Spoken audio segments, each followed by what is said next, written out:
Kita ada hashtag Tanya Ikhlas Istimewa untuk hari ini. Dan saya nak bawakan, ini bukan calon-calon individu lah. Banyak pengalamannya. Dan sekarang ini beliau merupakan ahli content forum dan juga CEO, Chief Executive Officer untuk Al-Hijrah. So, saya bersama dengan Encik Namanzi Haris. Assalamualaikum Encik Namanzi. Waalaikumsalam Hadari, apa khabar? Apa khabar semua pendengar-pendengar? Macam DJ lah Hadari. Ini saya tak boleh cari makan ni. Okey, Encik Namanzi, hari ni sebenarnya kita nak ajak semua pendengar lah. Kita nak sembang-sembang berkaitan dengan pendakwah ataupun penceramah dalam program keagamaan harus diiktiraf oleh sekurang-kurangnya satu jabatan mufti. Dan kemudian kejap lagi kita nak tanya jugalah berkaitan dengan isu penggunaan agama dalam periklanan. Cumanya untuk pertama kali ni, ramai nak tahu pendapat Encik Namanzi sendirilah tentang cadangan kod kandungan untuk mensyaratkan agar hanya pendakwah yang bertauliah saja boleh dipaparkan dalam mana-mana stesen televisyen, dalam mana-mana rancangan agama. Apa pendapat Encik Namanzi? Okey, pertama sekali sememangnya saya melihat usaha ni adalah sebagai salah satu usaha untuk dia umpama kita kena kawal selia jugalah Hadari. Sebab dia adalah satu proses pentauliahan. Bila proses pentauliahan ni, so at least adanya framework Betul. Yang mengawal selia, background, ajaran, ada rujukannya, ada ahlinya. Dan kita perlu ingat apabila kita nak berbicara tentang sesuatu yang penting berkenaan dengan agama, dia adalah berkaitan rapat juga dengan akidah. So perlunya ada disiplin-disiplin yang mengawal selia.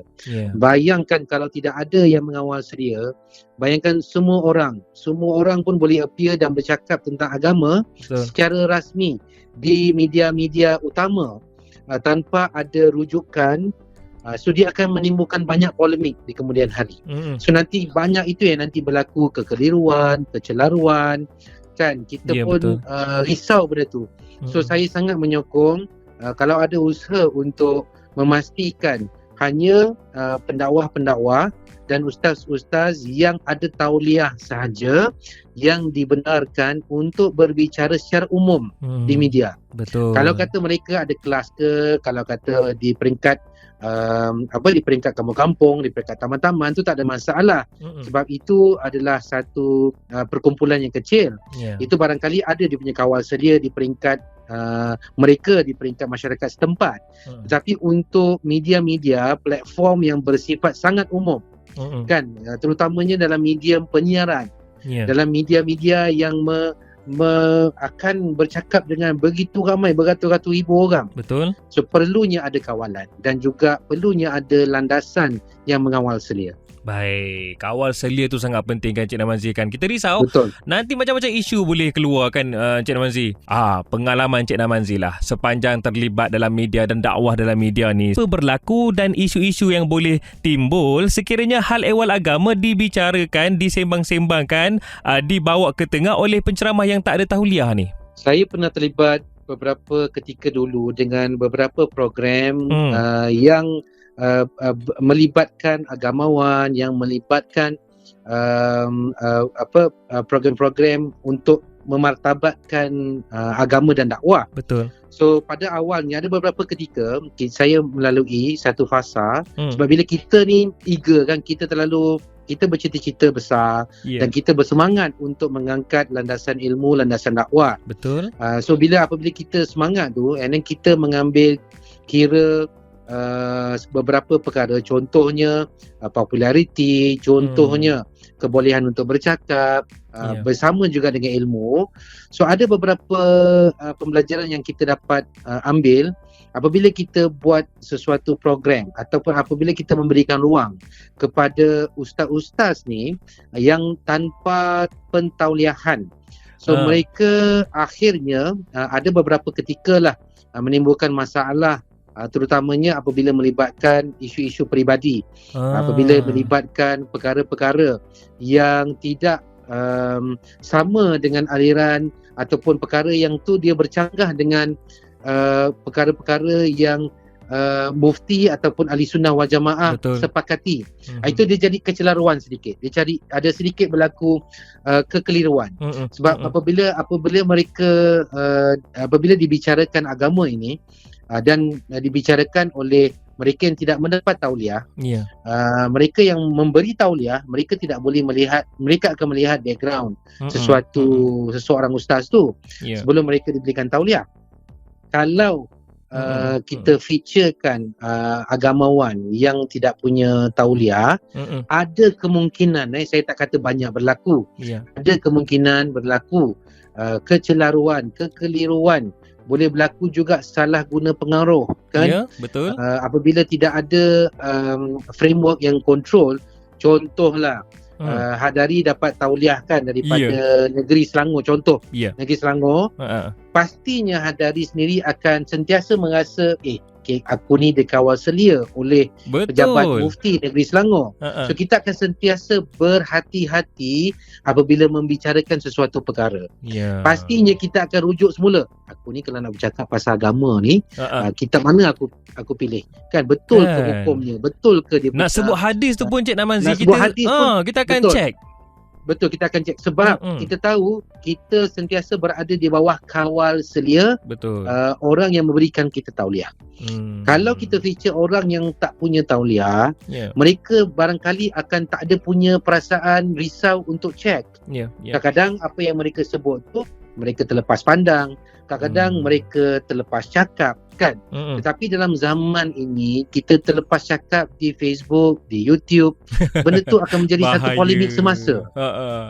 Kan? So itulah antara perkara-perkara yang boleh berlaku. Salah guna pengaruh pun boleh berlaku apabila pula terlalu sedap berbicara dan begitu ramai follower. Boleh juga berlaku dari satu ketaksuban yang melampau-lampau. Itu yang kita risaukan. Apabila ketaksuban yang melampau-lampau, akhirnya masyarakat kita akan nampak, kita tak akan boleh menilai. Betul. Kita akan sukar untuk menilai. Apabila kita terlalu taksub, kita akan sukar untuk menilai mana yang benar, mana yang batil. Baik, itu yang kita risau. Nanti jadi perpecahan.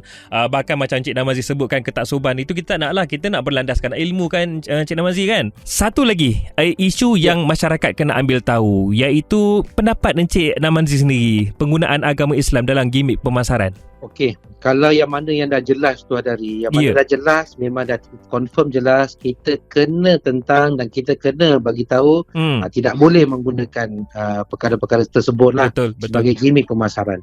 Cuma saya juga mempunyai pandangan begini.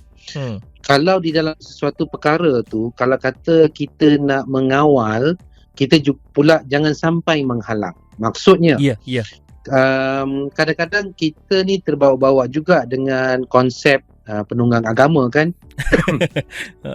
Konsep penunggang agama ni adalah tapi dari satu sudut masyarakat juga kena faham, sebagai seorang Islam tidak boleh kita tidak mengangkat Islam tu sebagai way of life. Betul.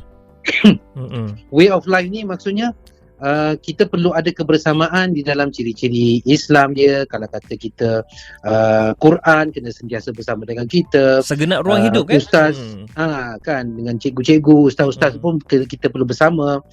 Dari satu sudut, asalkan kalau dia tidak melampau-lampau Hadari, tidak melampau-lampau dalam menggunakan contoh kalau macam tadi kita menjual ayat-ayat Quran dengan air ni, dengan botol ini yang telah diruqyah, pastinya kamu tidak akan diganggu ataupun dan sebagainya.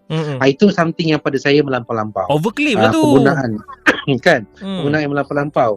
Tetapi kalau kata kita nak memasarkan suatu perkara yang baik, contoh kita nak promote Al-Quran versi tajwid dan terjemahan Al-Amin, yang mana depannya kulit adalah leather, dia ada berzip, dia untuk mudah kita bawa ke sana kemari. Maknanya kita menggunakan Quran dan kita memasarkan Quran. Kaedahnya saya rasa itu something yang sangat baik. Sama juga kalau kata produk itu something yang sesuatu yang akan membantu umat Islam. Sebagai contoh, kita nak memasarkan aplikasi membantu kita dalam solat, membantu kita dalam azan. Itu perkara-perkara pemasaran yang pada saya InsyaAllah orang kata apa, kita support all out. Kita Tetapi kena kalau sokong kata menggunakan Islam, menggunakan produk untuk memasarkan macam yang ada disebut tadi, itu kita patut tentang. Satu persoalan yang ramai juga tertanya-tanya, macam mana pula dengan tokoh-tokoh ataupun penceramah Islam lah yang ada followers ramai, yang ramai orang kenal, kemudian jadi duta produk, adakah kena ada kawal selia juga? Pandangan saya, kita perlu ada dalam apa saja pun kita buat, terutama yang melibatkan agama, mesti ada kawal selia. Pertama, kalau kata kita lihat produk itu sendiri, produk yang nak appear ke dalam TV station ataupun radio station ataupun platform-platform umum, pertamanya perlu ada pensijilan halal. Kita perlu verify. So kalau ada pensijilan halal, maknanya okey, insya-Allah boleh kan. Tapi kalau kata dia tidak ada pensijilan halal, maknanya kita perlu ada framework yang menghalang ataupun melihat supaya menilai semula produk itu kenapa dia tidak ada pensijilan. Kan itu yang untuk produk lah. Kalau untuk duta, memanglah pada saya duta itu perlu ada kawalan dari satu sudut. Mereka-mereka yang terlibat di dalam produk itu sendiri, kalau ustaz itu dia adalah seorang ahli medical kan, betul. Dan dia adalah ahlinya dan dia bercakap tentang produk vitamin yang telah pun mendapat pensijilan halal. Pada saya itu tidak ada masalah. In fact, kita perlukan the right duta untuk the right bercakap for the right product. Betul. Kalau katalah Ustaz Hadari merupakan doktor Hadari, kan, bahagian dia adalah medical dan dia bercakap tentang vitamin C kan, yang dihasilkan daripada makanan-makanan sunnah. Contoh, memang bidang dia lah kan. Memang bidang dia. So go ahead, pada saya itu merupakan satu yang kita nak alu-alukan juga. Betul. Sebab kita nak dengar daripada ahlinya sendiri. Tetapi kalau kata dia bercakap tentang produk yang tak ada kena-mengena dengan dia, kemudian tokoh ataupun duta-duta ini pun kita lihat dia tidak berdaftar, dia tidak diberikan tauliah. Sama juga macam persoalan yang pertama tadi, berkait rapat tentang pentauliahan, dan dia bukan ahlinya Hadari. Betul. Pada saya kita perlu kawal selia bahagian-bahagian yang sebegini.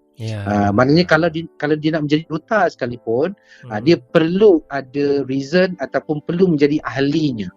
Kalau bukan ahlinya, pada saya perlu ada kawal selia. Tidak boleh kita sewinang-winangnya sama juga kawal selia yang sebelumnya, kerana kalau kita mempercayai duta itu dengan juga produk itu secara tuli sahaja, dia akan impact kesannya pada masyarakat.